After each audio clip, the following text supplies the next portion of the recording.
بسم اللہ الرحمن الرحیم۔ السلام علیکم، کیسے ہیں آپ سب؟ امید کرتی ہوں خیریت سے ہوں گے۔ انشاءاللہ تعالیٰ اللہ کے فضل و کرم سے ٹھیک ٹھاک ہوں گے۔ پیارے ناظرین، آج آپ کی خدمت میں پھر سے ایک دلچسپ ویڈیو کے ساتھ آئی ہوں۔ انشاءاللہ آپ کو ویڈیو پسند آئے گی۔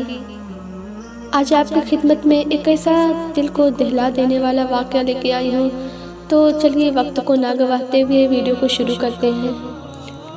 ایک رئیس اپنی بیگم کے ساتھ دسترخوان پہ بیٹھا ہوا تھا۔ دسترخوان اللہ پاک کی ہر نعمتوں سے بھرا ہوا تھا۔ اتنے میں ایک فقیر نے صدا لگائی کہ اللہ کے نام پہ کچھ کھانے کے لیے دے دو۔ اس شخص نے اپنی بیوی کو حکم دیا کہ سارا دسترخوان فقیر کی جھولی میں ڈال دو۔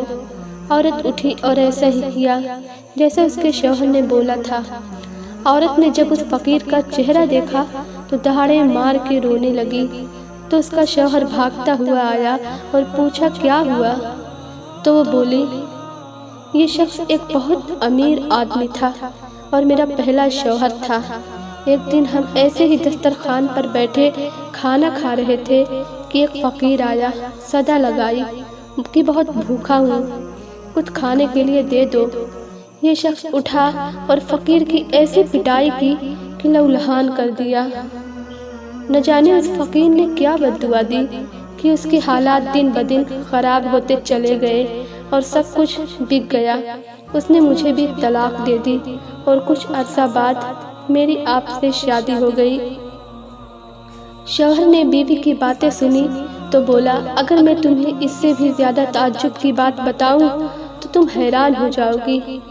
اس شخص نے جس کی پٹائی کی تھی وہ میں ہی تھا۔ قدرت کا بھی عجیب نظام ہے۔ اللہ پاک نے مال و دولت، بنگلہ، بیوی بھی چھین کر اس شخص کو دے دیا جو فقیر بن کے کبھی اس کے در پہ آیا تھا، اور چند سال بعد اللہ پاک نے اس شخص کو فقیر بنا کر اسی کے دروازے پہ لا کھڑا کیا۔ ہمیشہ اللہ پاک کی نعمتوں کا شکر ادا کرنا چاہیے اور دوسروں کی مدد کرنی چاہیے۔ اللہ پاک آپ سب کو اور مجھے بھی اپنی حفظ و امان میں رکھے، آمین۔